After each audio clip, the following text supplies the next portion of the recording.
Welcome back, everyone, to Relate Humanly. I'm Rob Nuttleman, employment attorney, mediator, public speaker. As you know, we talk about HR issues, conflict resolution issues. Today, we have a great guest, Stephen Kirch.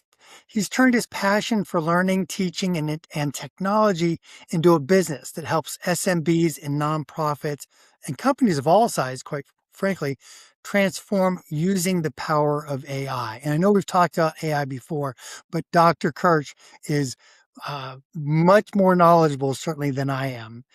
They've developed a system where using their AI operating system enables every employee to move where they are to AI literacy, then to AI fluency, and then using actually the full AI OS that they've developed. So Dr. Kirch helps companies become AI forward, people first. So without further ado, go ahead and grab something to drink and we'll get started. Dr. Kirch, it is wonderful to see you again. How are you, sir? I'm doing great, Robert. Thank you so much for having me here. Oh, thank you so much. The moment you and I first met, I knew I had to get you onto the podcast because your story from your business career to becoming a business consultant was so intriguing. And then what you've done with it, particularly now with artificial intelligence, I think is so important. Tell us a little bit, like, how did you end up where you are? Yeah, it is kind of a weird but interesting story. I have a PhD in physics, and that's a little weird for somebody that does what I do today. So I have to explain how I evolved. I worked first at IBM for about 10 years back in New York, and then Intel lured me to California, and I was there just shy of 22 years. And from that point now, 10 years ago, I started doing the coaching thing. But I got started down this path when I was early in my time at Intel. I was exposed to the Covey 7 Habits of Highly Effective People, a seminal work. I actually read the book like 10 years earlier. But interesting thing about these self-help books, if you don't implement them, they don't do you any good.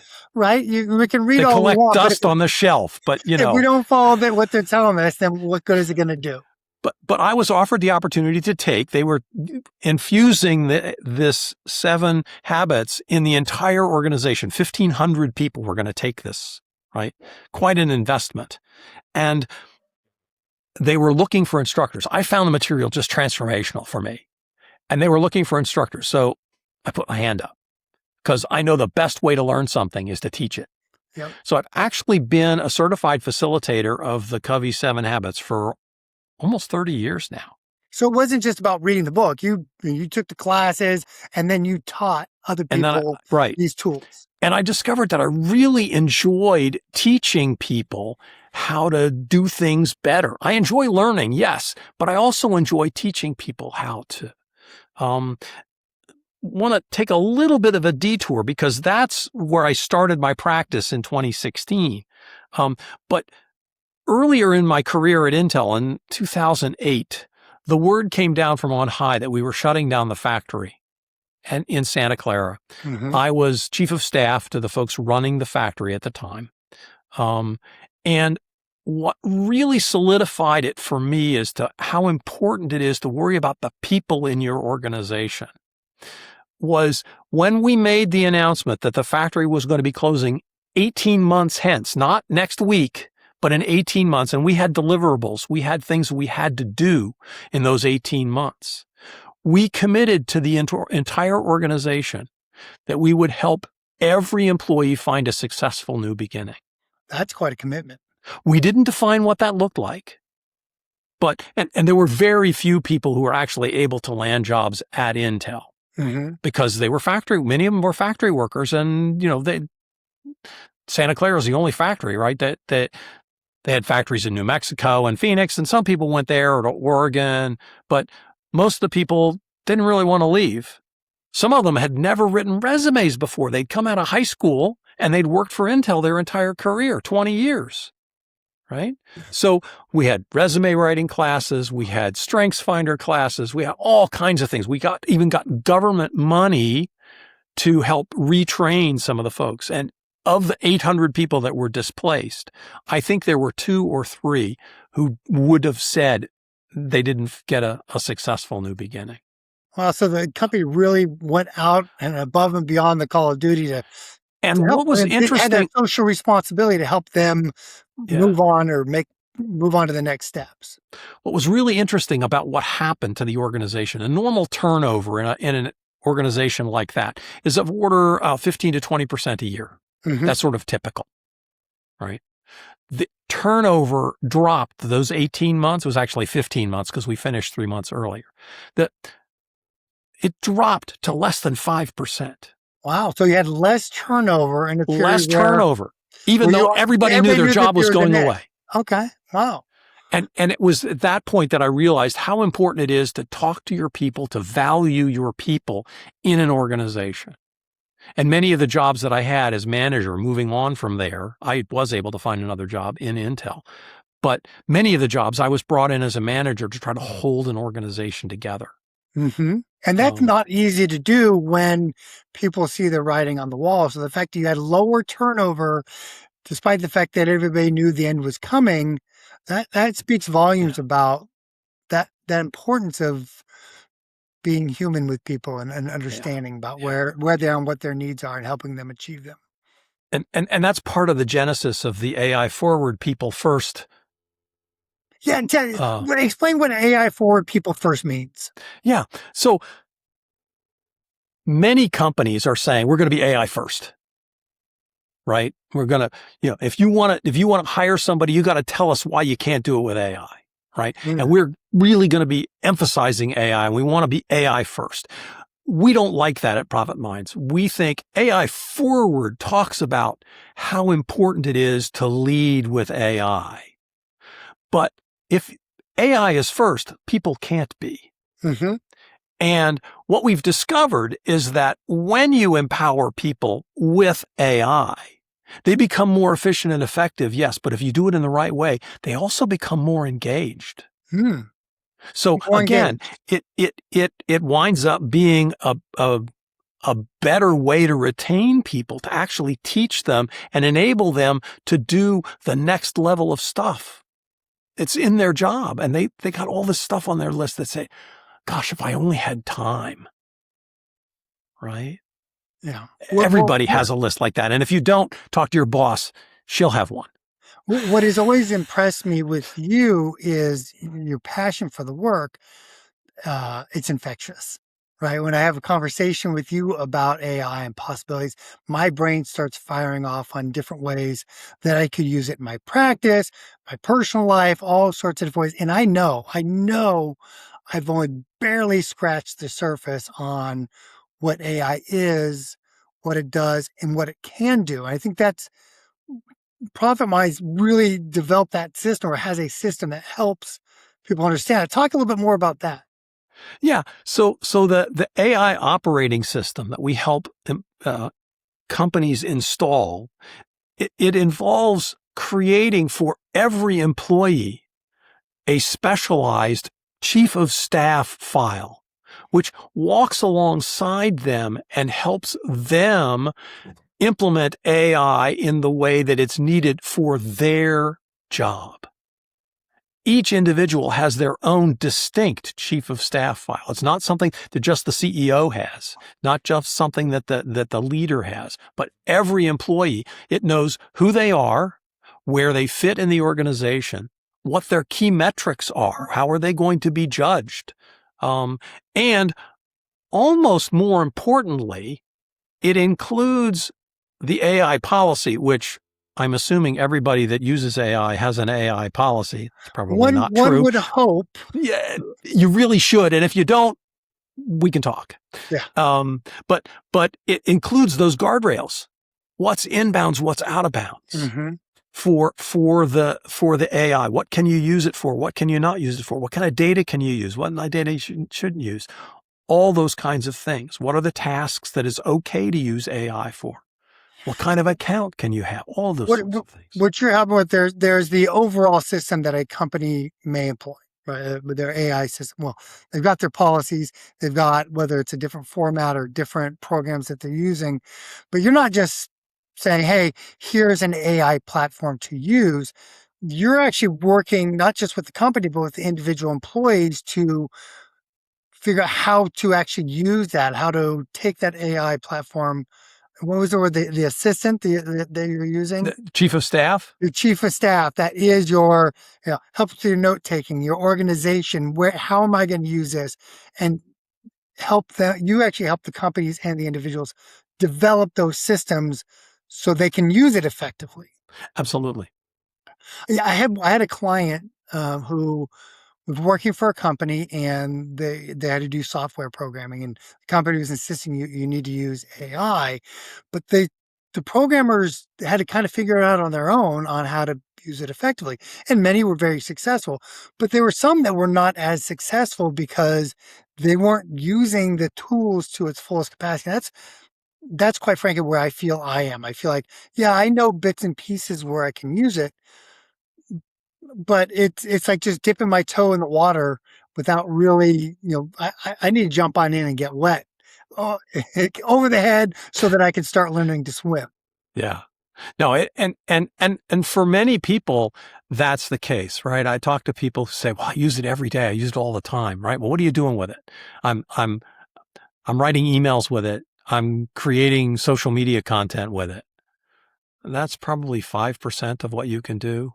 Oh I yeah. mean, one of the things that really important to us is that AI should not be used as an answer vending machine. Yeah. You stick a token in. That's what we do in AI, right? You would pay for tokens, right? So you stick a token in and you pull the handle, right? And out comes an answer, right? I love the analogy because you're pulling the handle and it's not, to me, I'm not seeing a vending machine. You're seeing I'm a slot seeing, machine. I'm seeing a gambling machine where it's like, Well, yeah, yeah, sometimes it's going to be right. there is a certain amount of that's apropos here, right? Yeah. Um, but we teach people how to use AI as a thinking partner. Okay. Right. So you really want, and that's part of what the chief of staff file will set up for you. That chief of staff file, by the way, is loaded with every new conversation in the AI so that it puts those guardrails, it puts those things that are important to you as the user, as the owner of the chief of staff file. It puts all of that stuff in and loads it explicitly with every conversation. So you don't have to rely on the AI's memory. And you can create this chief of staff file, the system that has the parameters that's appropriate for your office. Like I'm a law office. So we have certain confidentiality requirements. We need to make sure that things are maintained in a confidential way. If there's transcriptions or recordings or whatever they're going to be, that those are handled correctly, which might be different from a different organization. And you guys help figure out what those parameters are and how to implement those. That's right.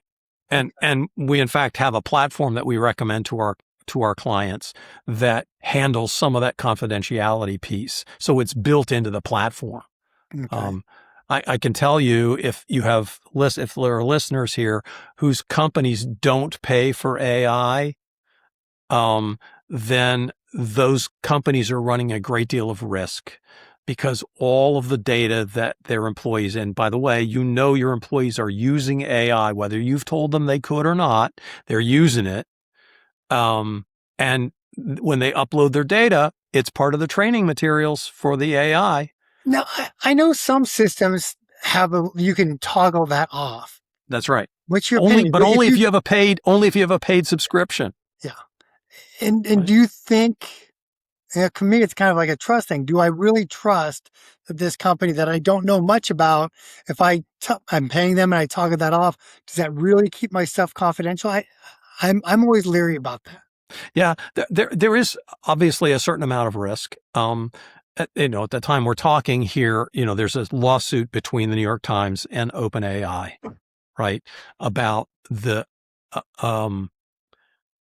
copyright infringement or potential copyright infringement. And the judge in that case said that OpenAI cannot delete any of the conversations.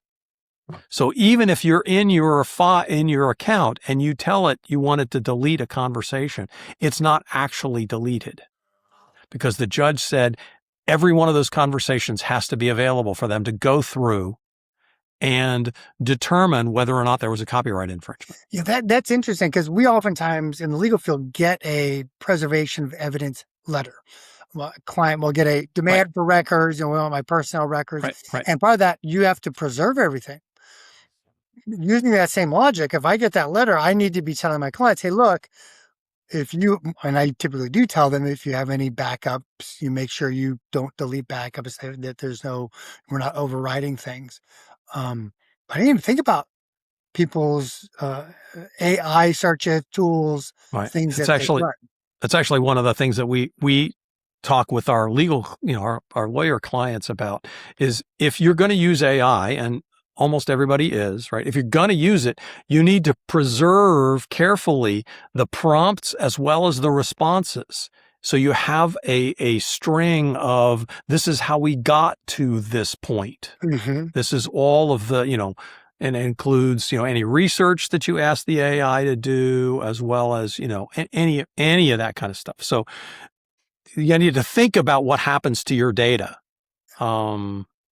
Yeah. When you're talking about prompts, one of the things that when you and I initially talked, that I've started implementing one of the tools you've given me, which is if you're using an AI system and you're looking for researcher to generate information, using that exact same prompt in multiple AI platforms will at least reduce the risk of you're not going to have the same hallucination. The two AIs are unlikely to hallucinate in the same way, at least. That's right. And that is one way to help, but that's nowhere near going to be sufficient of what we're going to need to really be effective. Yeah. So I want to go back to, how should a company start using AI? Yeah. So let's say a company that we know, as you say, the employees are going to be using it. We want to be thoughtful and proactive with how we're going to do it. Where do we begin? Yeah.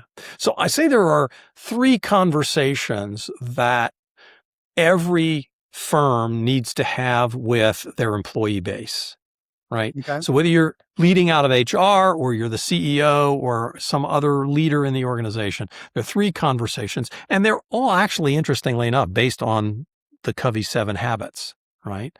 The first conversation it's part of habit 5, which is seek first to understand. You need to understand where the employees are. Mm-hmm. What are they afraid of? Right? What are they excited by? What is it that will, really encourage them? So if they're afraid, are they afraid that they're going to lose their job? Mm-hmm. Are they afraid that it's going to show them up as maybe less than they think they are because the AI is going to come up with solutions that they wouldn't have thought of? It happens to me all the time, right? It's part of it. That's one of the advantages of using AI is it'll think about problems in a completely different way from the way I will because I have my own bias, my own framework, right? So the first conversation is understand where your employees are. What are they afraid of? What are they excited by? Okay. So you're not suggesting a individual by individual conversation? You could do this. You could do this in a department level conversation with the leader of the department, depending on the size of your company, or maybe it's an entire company. Okay. Right. But you need to make sure that they understand that you're not doing this to eliminate jobs. Again, that's our perspective, AI forward, people first. Mm-hmm. Right. The second conversation is it's a combination of sort of begin with the end in mind, and sharpen the saw, and it's a matter of getting the guidelines right. What should be in bounds? What should be out of bounds? This is a conversation that I often have with the leadership team, but you can also talk with the employees and ask them for the kinds of things they'd like to be able to do with it. Okay. Right. So where do they want to go? And then based on that, what's in bounds? What kind of data? What kind of, tasks can you do? What can you not do? What's in the murky middle, right? That needs to some more refinement. But try to lay out and communicate back to them a policy that makes sense. So creating that framework, the guidelines, this is clearly out of bounds. This is clearly in. This is the not so much we don't know. And we're going to be working on and developing that Right. in conjunction with the employees about what they need and what they want, but also what does the company need and what does the company want. But do it in a dialogue, right? Don't come out from on high. Again, you want to get the voice of the AI forward people, but also the AI fearful people. You want to hear from the entire population. So everybody feels like this is a team effort. This is a company effort. Yeah. I mean, that does a couple things. One, it gets their particular buy-in, right? Now they have skin in the game, but it also opens up the potential. Like if I have an organization of 10 people, I may have a brilliant idea, but there's 9 other people out there that may have different perspectives and different ways for me to approach a particular situation. So I love that idea of involving the people in the policies and the processes and the framework that we're going to be doing, because they're the one at the end of the day, when the rubber hits the road, they're the ones who are going to be utilizing the tools as well. Yeah. So, and the third conversation is think win-win. Win-win. I like win-win. That's when I win both times, right? Exactly. You win all the time. It's how do we make this a win for the employees, and how do we make it a win for the company? Mm-hmm. And again, it's what are they excited about now that they've learned a little bit about the kinds of things that they can and can't do, right? Where do they really want to jump in? And what are the things that they hope, because AI is going to take their 5-day-a-week job and compress it to 3 or maybe 2, right? What are they going to do with the rest of that time? And how is that a win for them individually, right? How is that a win for the company, right? Where is the growth opportunity that comes with having, 50% more employees without having to pay 50% more in salary? Because right? The AI is making up the additional workforce. I mean, they're carrying part of it, and not in a way that is eliminating people, but okay, now we're saving money because we're not having to hire other people, or we're hiring people that are. But we're also expanding opportunities. Yeah, for the individuals and for the company. And those opportunities might be work-wise, but they also might be having that work-life balance. Are we allowed to say that? Yes, absolutely. I'm a big fan of work-life balance, right? I'm going to be a much more productive and happy worker if I've got that work-life balance. We spend more of our time with our coworkers than we do with our families as far as our waking hours. And so the more we can make that harmonious, and those things, the 3 things you're talking about, first of all, seeking to understand, that is an integral part of what I teach employers all the time, is when there's a conflict, when there's issues, seek to understand first, and then getting their buy-in, the helping them to develop that framework helps to ensure that they're committed to doing that. These are great philosophies. I had not thought about them in this context. And this is all part of what you guys are teaching as part of your system? Yeah. And let me tell you how this fits into the AI operating system, right? So the first piece of this, right, is that, again, the AI policy, as you've developed it, is going to wind up in your chief of staff file. So it ensures that, in fact, the guidelines that you've developed through this process are embedded in every time you use the AI. Okay, so the AI, aside from everything else that's maybe in it, is including within it that policy that you've created. What are the guardrails? What's inbounds? What's out of bounds? Right? How do you want to use it? It learns who you are. Right? That's part of our process. Is figuring out what's the best way for you to interact with it. I like to have my AI as a sparring partner. right? I like it. I don't like it to be a sycophantic, Mm-hmm. pleaser. Don't just tell me what I want to, what you think I want to hear. Right. Give me the straight dope. Right. Yeah. So that's the first thing. The second thing is, because you have created, we teach you how to create your chief of staff file because you've created it. Now you can go in and edit it.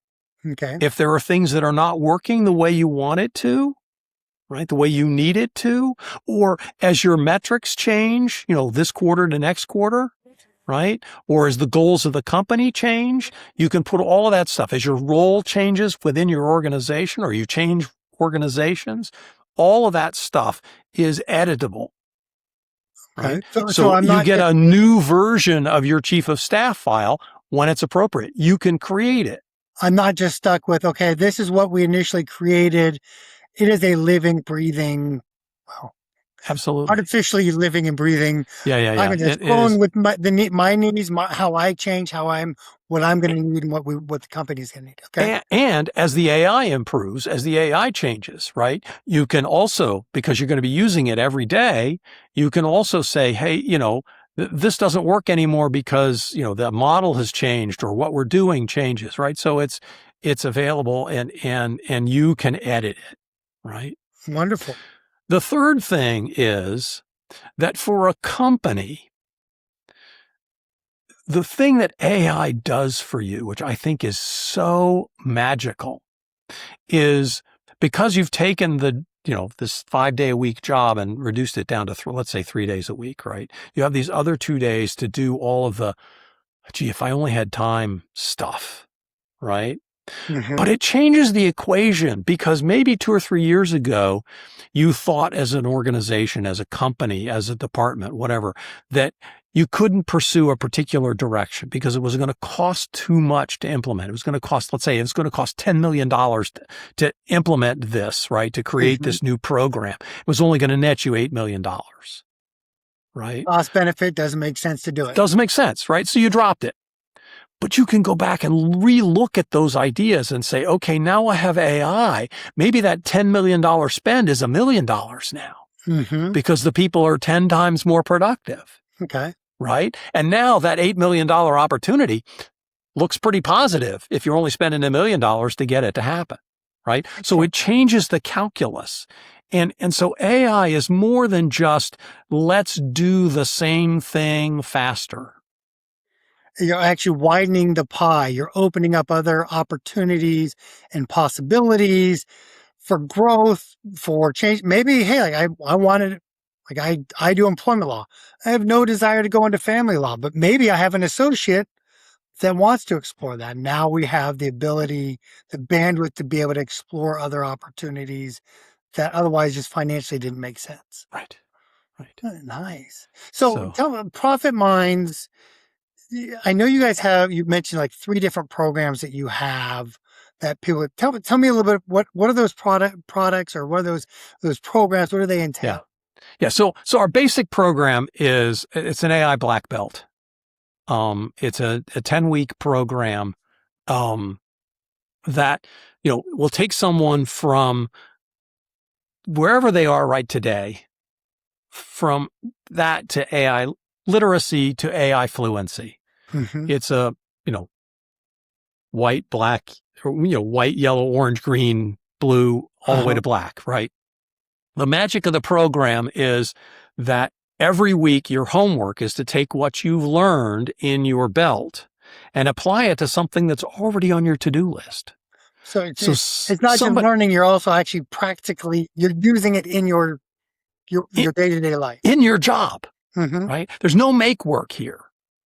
The other thing that allows us to do is to tell the sponsor, the person who's paid for it, whether, if you're solopreneur, fine. But if you're putting a group of 20 people through it, I can tell you exactly how much return on your investment you've gotten. Because you have to tell us not only what you did, but how long did it used to take you before you had AI? How long does it take you now that you're using AI? And how often do you do it? You give us those numbers, I can tell you exactly how much time you've saved or will save over the course of the next year, right? We had one cohort that went through our program that averaged 80 hours of savings per employee average. I thought you were going to say 80 hours among the entire cohort. No, 80 hours average projected over the year after the first hour of training. Oh, wow. So it really works because you can pick out whatever it is you want, right, off your list of things to do. In fact, we'll help you develop a list. Okay. That's your 10-week course. That's a 10-week, right? I'm going to be a black belt at the end of this. You're going to be a black belt. That's right. Okay. The second one is, we call it the AI Operating System Accelerator. It's a 1-week thing, Monday, Tuesday, Thursday, Friday, where we'll do a deep dive on you, on your help you create your chief of staff, and you create your first agent in that in that week. Okay. So that, because the chief of staff will keep track of all of those agents for you. That's part of the role of the chief of staff. So it's those 3 deep dive, and the homework there is a little more extensive. In the first one, the course, each week it's about an hour of time in learning in class, and then about an hour of homework. Okay. This one, that's half an hour to an hour of learning, and then maybe even 2 hours of work beyond the class. But it's compressed into a week. So you're going to want to devote some time. And now, is it, hey, get your AI black belt first before going to that, or they run separately? Well, actually, we can do both, and that's the third offering, which includes both the black belt and the AI operating system. It's a 12-week program. We're actually able to do that over a course of 12 weeks. Some of the course, the sessions are a little bit longer in order to get it all done. Some of the homework's a little bit longer, but in the course of essentially a quarter, you go through literacy to fluency to the black belt, to the operating system. And actually using it all, and you at the end of it, you have a system, access to a system, and know how to use it correctly. Yeah, absolutely. So, Dr. Kirch, where do people find Profit Minds? If somebody's interested in learning more information about you, about the company, where do we go? Yeah. So profitminds.net is our website.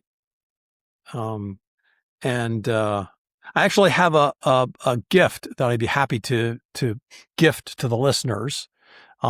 It's basically a jump start, just the beginnings of what it would be like to create a chief of staff file.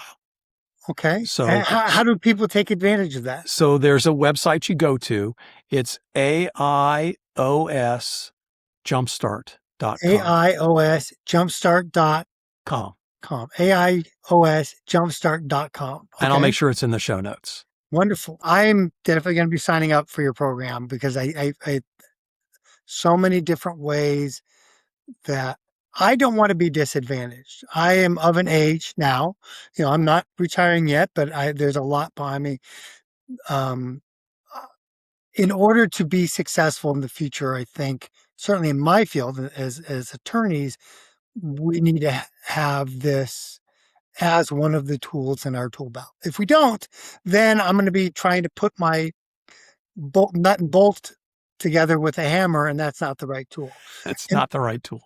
And the people coming after me in my firm, they're going to be at an even greater disadvantage, because the other people are going to have those tools, and it's going to be more intuitive. And the people after them it's just going to be part of the everyday system. So it's hard to teach an old dog like me new tricks, but it is a trick that I'm looking forward to learning. Yeah, we're looking forward to being able to teach you, Robert.